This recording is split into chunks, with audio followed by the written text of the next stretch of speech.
Paano kung ang isang martial arts grandmaster ngayon ay mapunta sa isang battlefield ng mga sandatang di pumuputo? Kukunin ba niya ang ulo ng general ng kalaban sa gitna ng libu-libong sundalo na parang kumuha lang ng isang bagay sa bulsa? O matataga siya sa isang segundo at magiging tinadtad na karne?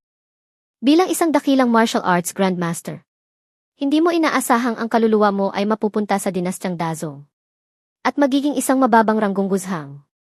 Sa sandaling ito, nag-aalala ka na kung ipagtatanggol mo ang kuta. Patuloy na magpapadala ng mga sundalo ang mga Dazi. Kaya nagpasya kang lumabas ng kuta ng mag-isa para patayin ang kalaban. Para hindi nila malaman kung ano ang iyong layunin. Inakala ni Kui Ijiao na tatakas ka mag-isa. Kaya agad siyang nagpayo, Wuzhang. Malapit nang dumating ang iyong promosyon. Marami ring gantimpala. Kung wala ka rito, baka hindi maging maganda iyon. Itinuro mo siya. Tingin ko, mauunang dumating ang mga Dazi kaysa sa gantimpala. Kapag hindi natin na ipagtanggol ito, ano pa ang silbi ng promosyon at gantimpala? Kaya agad na tumahimik si Kui Ijiao. Kumuha siya ng isang piraso ng balat ng tupa ng Dazi. At nagsimulang gumuhit ng mapa dito. Sa mga oras na ito, nanginginig na bumaba si Wu Er mula sa tuktok ng Beacon Tower. Nanginginig ang buong katawan, pumasok siya sa kubo. Wuzhang, gusto ko lang sanang magpainit. Tumingin ka sa kanya ng masama. Ang nakamamatay na tingin mo ay nagpatigil kay Wu Er sa pagsasalita. Umatras siya ng ilang hakbang. Aakyat na ako para magbantay. Hindi ko hahayaang maantala ang ulat militar. Mula sa pintuan ng kubo, si Wu Er ay nahihirapang hilahin ang lubid para umakyat sa Beacon Tower. Si Kui Jiao ay hindi man lang nag-angat ng ulo. Nakatuon sa pagguhit ng mapa sa balat ng tupa. Hanggang sa dumilim na. Saka natapos ang mapa. Mula sa Beacon Tower ng Lingdaozi Village bilang sentro. 80 milya pa kanluran ay ang hangganang lungsod na ipinagtatanggol ng hukbong kanluran. Sa pagitan ng hangganang lungsod at Lingdaozi Village, may 3 nayon sa pagkakasunod-sunod. Ang pinakamalapit na Shaku Village, ang Talibao sa kanluran pa, at ang Aigu Village na pinakamalapit sa hangganang lungsod. Sa timog ng Lingdaozi ay ang Hongliutun, at sa hilaga ay ang Chahezi. Kung aatake ang mga Dazi, maaari lamang silang manggaling sa 3 direksyong ito. Nakuha ng Lingdaozi ang pangalan nito mula sa kanluran ng Nayon. Isang kabundukan na 15 milya ang layo. Ito ay hugis arko at pumapalibot sa Nayon. Agad kang nagpasya na pumunta sa kabundukang iyon kinaumagahan para mag-inspeksyon. Komplikado ang lupain sa lugar na ito. Kung matarik ang dalisdis, babagal ang takbo ng mga kabayo. Para sa mga Dazi na umaasa sa mga kabayo, ang lugar na ito ay parang isang tarangkahan.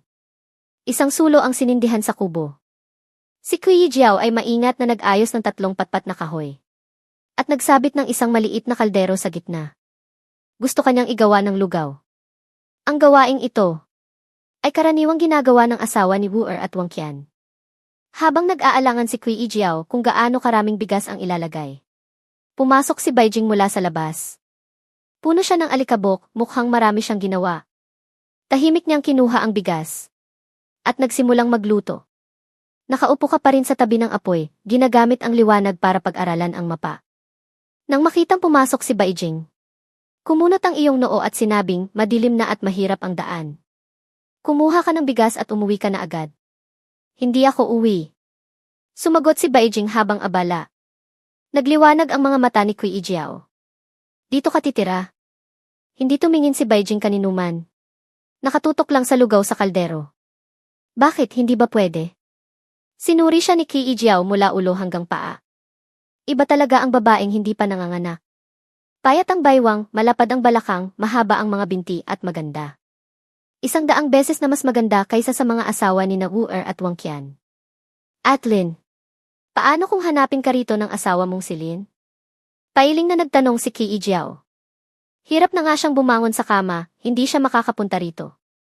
Puro lalaki kami rito. Hindi ka ba natatakot? Ngumisi si Beijing. Kung mangangahas talaga sila, mas hahangaan ko pa sila dahil may dugo pa pala sila. Ang babaeng to, may angas ah. Ano ang sa kalagitnaan ng salita ni Kui Ijiao? Nakita niyang nakatingin ka. Agad siyang tumiklop. Umikli ang liig niya at yumuko. Nagtatakang tumingin sa iyo si Beijing. Hindi pa siya katagalan sa Lingdaozi Village. Ngunit alam niyang si Kui Jiao ang pinuno ng nayon.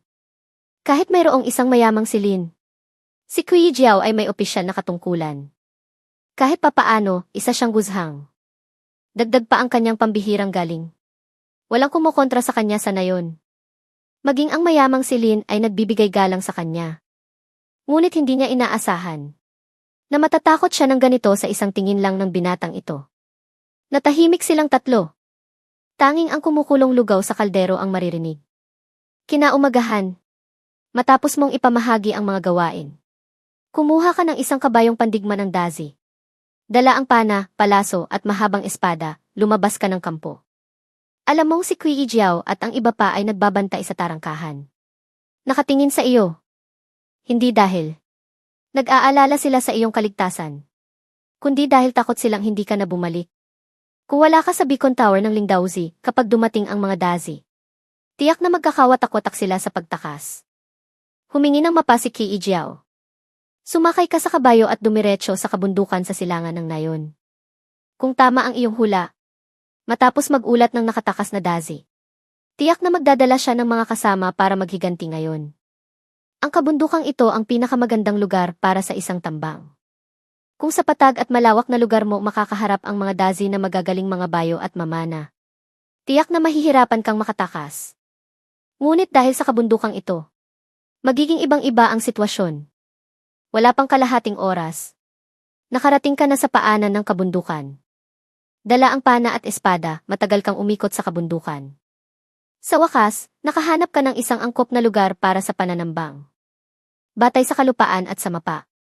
Sigurado kang ito ang dadaanan ng mga dazi. Para sa lakayin ang Lingdaozi Village.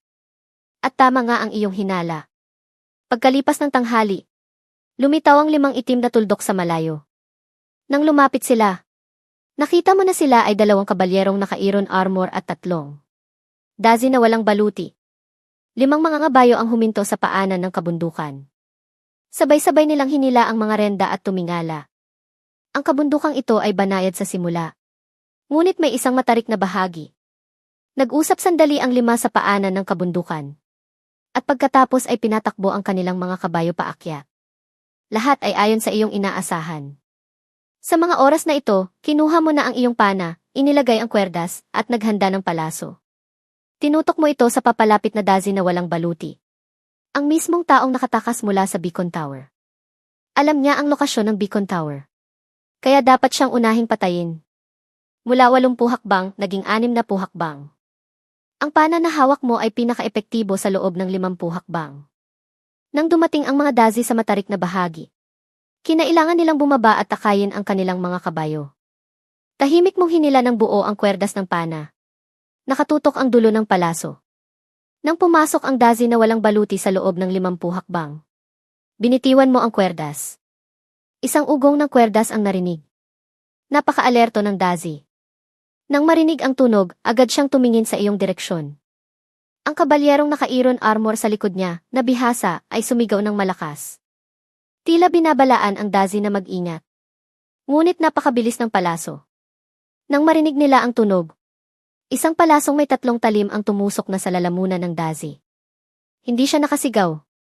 Tumumba siya sa dalisdis at gumulong pababa sa matarik na bahagi. Ang natitirang 4 na dazi ay sumigaw. Sabay-sabay na binunot ang kanilang mahahabang espada at may naghanda rin ang pana. Maingat silang tumingin sa paligid. Hinahanap ang kalaban. Nakatago ka sa likod ng mga palumpong. Mahinahon na kumuha ng isa pang palaso at inilagay sa kwerdas. Alam mong bihasa ang mga sundalong ito na naka-iron armor. Ang pag-asinta sa lalamunan ay hindi magiging epektibo. Tanging direktang tama sa butas ng mata ang makakamatay sa kanila. Muling umugong ang kwerdas. Dumaan ang palaso sa siwang ng mga palumpong. Dumaplis sa isang bato. At biglang lumitaw. Ang sundalong naka-iron armor ay nakadilat ang mga mata at naghahanap sa paligid. Biglang may matinding sakit siyang naramdaman sa kaliwang mata. Tila nayanig ang kanyang utak. Binuka niya ang bibig para sumigaw. Ngunit walang tunog na lumabas. Ang buo niyang katawan ay tuwid na tumumba pa atras. Alam ng natitirang 3 dazi na isang eksperto ang kalaban nila. Nagmamadali silang dumapa, idinikit ang katawan sa dalisdis, at hindi naglakas loob na gumalaw. Tahimik mo ring ibinaba ang iyong pana. Kinuha mo pa ang iyong sisidlan ng tubig at uminom. Ang 50 hakbang ay katumbas ng mga 75 metro. Sa distansyang ito, habang nakatago sa likod ng mga palumpong, hindi ka talaga mahahanap ng kalaban. Nagsimula ang laban ng pasensya sa pagitan ninyo. At dito ka pinakamagaling. Humiga ka pa nga. Tumingin sa asul na langit at puting ulap. Matagal na nakadapa ang 3 dazi sa dalisdis. Walang anumang ingay. Isa sa kanila ang hindi na nakatiis. Dahan-dahan siyang nag-angat ng ulo at tumingin sa paligid. Makalipas ang isa pang 15 minuto. Tahimik pa rin ang paligid. Isang dazi na walang baluti ang hindi na nakatiis. Gamit ang mahabang espada bilang panangga. Dahan-dahan siyang gumapang pasulong. Habang nakahiga ka, tahimik kang nagbilang sa iyong isip. Nang umabot sa 180, bigla kang tumayo. Inihanda mo ang iyong pana at palaso. Sakto sa mga oras na iyon, nakita ng dazi na walang baluti na walang nangyayari. Medyo lumakas ang kanyang loob. Tumayo siya at tumingin sa direksyon kung saan nanggaling ang palaso. Ngunit ang sumalubong sa kanya ay isang palasong lumilipad sa hangin. Halos tumagos ang palasong ito sa kanyang lalamunan. Dinala ang kanyang katawan mula sa mataas na lugar. Ilang hakbang bago ito bumagsak sa lupa. Nag-alipusta ng alikabok. Nawalan na ng loob ang natitirang dazi na naka-iron armor. Idinikit niya ang katawan sa lupa at sumenyas paatras sa kasama. Nagsimulang dumausdos pababa ang 2 dazi. Pagdating sa paanan ng dalisdis, bigla silang tumalon. Sumabit sa tagiliran ng kanilang mga kabayo. At pinaghahampas ang puwit ng mga kabayo. Naramdaman ng mga kabayo ang sakit at tumakbo ng mabilis. Patakbong bumaba sila mula sa kabundukan. Nakita mong tumatakas na sila kaya't tumayo ka mula sa likod ng mga palumpong. Pinagpag mo ang alikabok sa iyong damit. Ang pana na hawak mo ay hindi gaanong malakas. Mahirap tamaan ang target na higit sa 100 hakbang ang layo. Kaya hinayaan mo na lang silang umalis. Dahan-dahan kang naglakad patungo sa 3 bangkay ng dazi. Sabi nila, napakatindi raw ng mga sundalong naka-iron armor. Mukhang hindi naman pala sila ganoon kahirap patayin. Isang naka-iron armor. 2 walang baluti. 1 ulo, 2 ulo. 3 ulo. Grebe. Anong ranggo na kaya ang makukuha ko nito? Dagdagan ang 5 ulo ngayon sa 4 na nauna. 9 na antas ng promosyon. Ibig sabihin ba inaabot ko na agad ang tuktok? Maging ikaw ay hindi makapaniwala. Ang gantimpalang ito ay tila hindi makatwiran. Siguradong mayroon pang mga detalye na hindi mo pa nalalaman. Isinantabi mo ang iyong mga iniisip. Sinimulan mong kalagkarin ang mga bangkay ng dazi. Halos buong araw ang ginugol mo. At halos hubaran mo ng buo ang 3 dazi. Ang lahat na nakuha mong kagamitan ay itinali mo sa likod ng kabayo. Itinutok mo ang espada sa liig ng dazi ng ilang beses. Ngunit sa huli ay hindi mo itinuloy. Patay na ang tao. Kung pupugutan mo pa sila, tila hindi mo masikmura. Sa huli, kinalagkad mo ang mga bangkay sa isang mababang lugar. Dala ang ilang kabayo, sinimulan mo ang paglalakbay pabalik. Pagbalik mo sa kampo ng Beacon Tower ng Lingdauzi. Ganap ng madilim. Walang kahit anong ilaw sa buong kampo. Isang nakakabinging katahimikan at kadiliman ang bumalot dito. Huminto ka sa harap ng bambang. Nakakunot noong tinitingnan ang madilim na kampo. Tumakas na ba silang lahat? Bakit kahit sa kubo ay walang kaunting liwanag? Wala kang nagawa kundi sumigaw, ako si Lin Feng. May buhay pa ba riyan? Lumabas kayo at buksan ang pinto. Patay na ba kayong lahat? Matapos sumigaw ng 2 beses. May isang madilim na ulo na sumilip sa itaas ng tarangkahan. At nagsalita, Wuzhang kayo. Buhay pa po kayo? Siyempre. Mukha ba akong multo? Lumingon ang tao at sinabing, si Wuzhang a.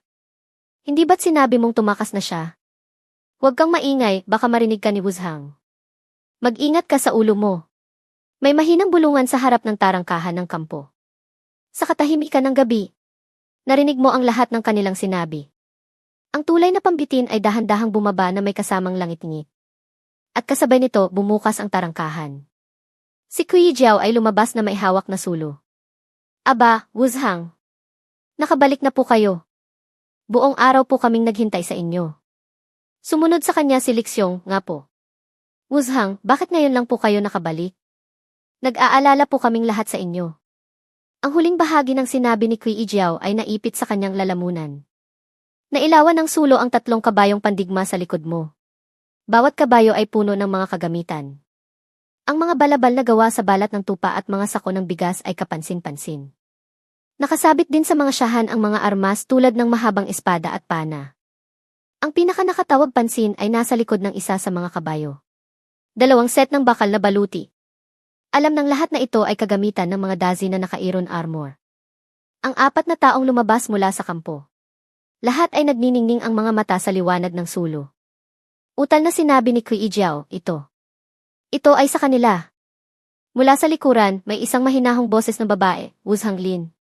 Ilang dazi ang napatay ninyo? Ikinaway mo ang iyong kamay. Pumasok muna tayo bago mag-usap. Doon lang sila natauhan. Nagtulungan silang ipasok ang mga kabayo sa kampo. Sa harap ng mga kabayong pandigma, masigla nilang pinag-usapan ang maningning na tagumpay na ito. Tanging si Baijing lang ang nanatiling kalmado. Lumapit siya sa iyo at sinabing, bumalik na si Wang Qian. Nang marinig mo ito, natuwa ka. Dumating na ang iyong gantimpala. Nasaan siya? Bakit hindi siya lumabas? Malapit na siyang mamatay. Ano? Ano ba talaga ang nangyari?